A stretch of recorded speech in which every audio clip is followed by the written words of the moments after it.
इधर पटना में चल रहे बागेश्वर धाम के धीरेन्द्र शास्त्री के कार्यक्रम का आज आखिरी दिन है। दोपहर 1 बजे से शाम 5 बजे तक कथा होगी और फिर कार्यक्रम का समापन होने के बाद पंडित धीरेन्द्र शास्त्री पटना से रवाना हो जाएंगे। तो बड़ी खबर आप देख रहे हैं, पंडित धीरेन्द्र शास्त्री का पटना में जिस दिन से कार्यक्रम लगा है उसी दिन से वहां लाखों की भीड़ देखने को मिल रही है। पटना का यह कार्यक्रम इसलिए और दिलचस्प हो गया क्योंकि बिहार की सरकार और धीरेन्द्र शास्त्री के बीच में उन्होंने देखा किस तरीके से तनातनी दिखाई दी और उसके बाद में आज उनके कार्यक्रम का आखिरी दिन। और आज भी पंडित धीरेन्द्र शास्त्री के कार्यक्रम में हजारों लोगों की भीड़ उमड़ने की उम्मीद है, लिहाजा सुरक्षा के पुख्ता इंतजाम किए गए हैं। आज पंडित धीरेन्द्र शास्त्री के कार्यक्रम का आखिरी दिन है। ऐसे में पहले के मुकाबले ज्यादा लोगों की भीड़ पहुंचने का अनुमान है। कार्यक्रम में इतनी भीड़ पहुंच रही है कि मंच से कई बार लोगों की कथा में नहीं आने की अपील भी की जाती है, लेकिन इसका कोई असर नहीं दिखा। एक तरफ जहां हनुमंत कथा के लिए बना पंडाल लोगों की भीड़ से खचाखच नजर आया, वहीं पंडाल के बाहर और सड़क के किनारे भी लोगों की भीड़ नजर आई। और ये सिर्फ एक दिन की तस्वीर नहीं है, बल्कि पटना में जब जब ये कार्यक्रम चल रहा है तब से पंडाल के आसपास यही हालात बने हुए हैं। पटना में धीरेन्द्र शास्त्री के कार्यक्रम में सारे रिकॉर्ड टूट गए। भक्तों की इतनी भीड़ पहुंची कि उसका अंदाजा लगाना भी मुश्किल था। वहां हर कोई बाबा के रंग में रंगा नजर आया। पंडाल के अंदर हो या बाहर, भक्त पंडित धीरेन्द्र शास्त्री पर मंत्र मुग्ध हो गए हैं। मंच से कथा का पाठ हो रहा था और वहां लोग हनुमंत भक्ति में डूबे नजर आए। कथा चल रही है और दूसरी तरफ यहाँ देखिए लोग किस तरीके से झूमते हुए, गाते हुए, नाचते हुए नजर आ रहे हैं। देखिए इस दौरान पंडाल भक्तों से खचाखच भरा नजर आया। हर कोई यहाँ भजन में खोया दिखाई दिया, जिसमें महिलाएं थी, बच्चे थे, साधु संत थे। 5 दिनों से चले आ रहे इस कार्यक्रम का आज समापन हो जाएगा।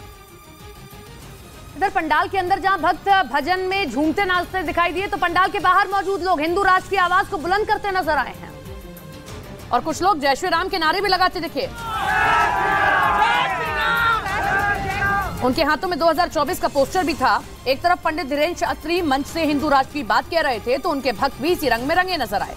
हिंदू राष्ट्र बनेगा हमें लग रहा है, पर हम संविधान में विश्वास करने वाले लोग हैं और कैसे बनेगा ये मुझे नहीं पता है, लेकिन हिंदू राष्ट्र बनेगा।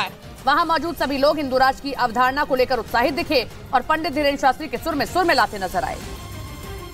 उधर पंडित धीरेन्द्र शास्त्री के बहाने बिहार में सियासत भी खूब गर्म हो रही है। पंडाल के बाहर मौजूद लोगों ने तेजप्रताप यादव को भी निशाने पर लिया है।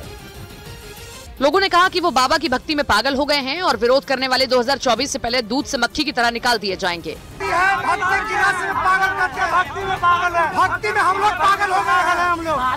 इस दौरान वहां मौजूद लोगों ने तेजप्रताप यादव की सोचने की क्षमता पर भी सवाल खड़े कर दिए। जितना दिमाग काम कर रहा हो ऐसा बोल रहे हैं।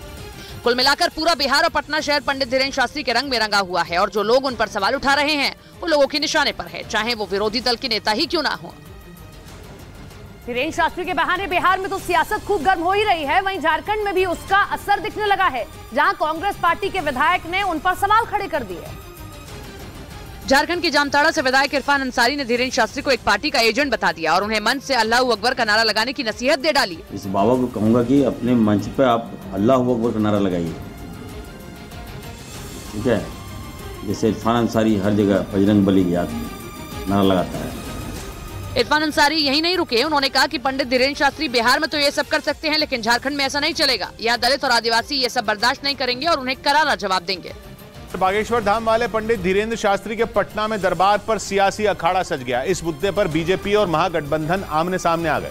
पटना में होने वाली पंडित धीरेन्द्र शास्त्री की सभा में रोजाना जबरदस्त भीड़ उमड़ रही है और 13 से 17 मई तक होने वाली हनुमंत कथा का हिस्सा बन रही है। लेकिन बागेश्वर धाम वाले पंडित धीरेन्द्र शास्त्री के दरबार पर सियासत भी शुरू हो चुकी है, क्योंकि तेजप्रताप यादव ने आरोप लगाया कि इस सभा के जरिए पंडित धीरेन्द्र शास्त्री देश को तोड़ने की कोशिश कर रहे हैं। इस देश को तोड़ने के लिए ये पॉलिटिक्स रची जा रही है। इससे पहले तेजस्वी यादव को सभा का हिस्सा बनने का न्योता मिला था, लेकिन वो वहां नहीं गए, जिस पर बीजेपी ने महागठबंधन को घेर लिया। ये लोग वहीं जाते हैं जहां जालीदार टोपी होती और इफ्तार होता।